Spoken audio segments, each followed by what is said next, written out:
नवीन सरकार को 25 वर्षर विफलता शासन बखाणिले बीजेपी। केंद्र सरकार को 10 वर्षर सफलता और नवीन सरकार को 25 वर्षर विफलता संपर्क में पुरी रे सांबादिक सम्मेलन में सूचना देला बीजेपी। प्रधानमंत्री दायित्व नेबा परे मोदी नेतृत्व में 10 वर्षर सुशासन को रखिछि बीजेपी।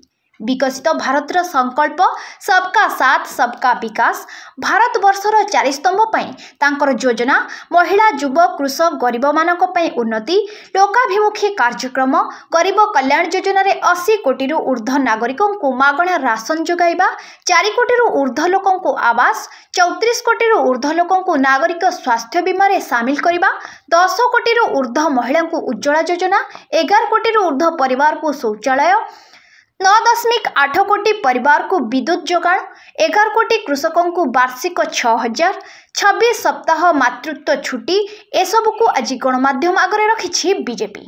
सही भली सरकार को आसिले विकसित ओडिशार संकल्प नहीं महिलांको पई सुभद्रा योजना माध्यम रे 50,000 टंकार नगद भाउचर युवकों को बिना सुध और 50% पर्यंत सब्सिडी रे 10 लाख पर्यंत ऋण मिशन पंखा आम खेल नीति 2024 मातृत्व सुरक्षा योजना आदि को नहीं प्रतिश्रुति रखिछि बीजेपी।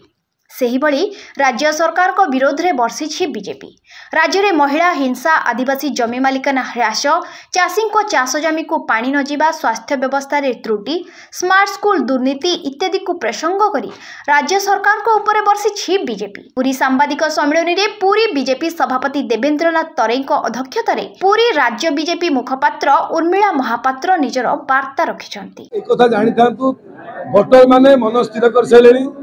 भोटर माने मन स्थिर कर सारे ए सरकार को जमा रखिबेनी 25 वर्ष देखिले ये कौन कले 21 के 21 एमपी जाती ओडिशा राज्य केबे परिवर्तन होबनी आमको सरकार आनिया पड़िबो।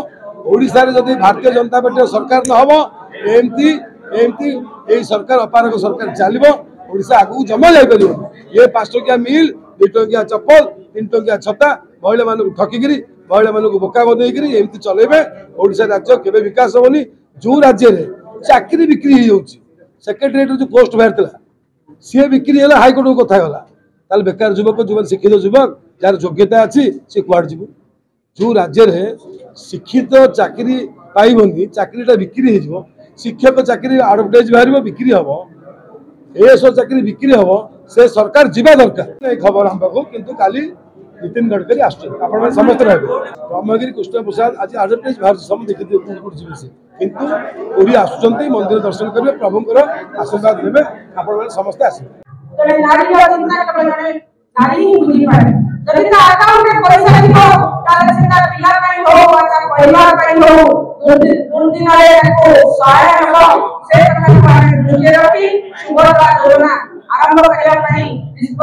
पुरी जगबंधु जेना रिपोर्ट फोकस प्लस।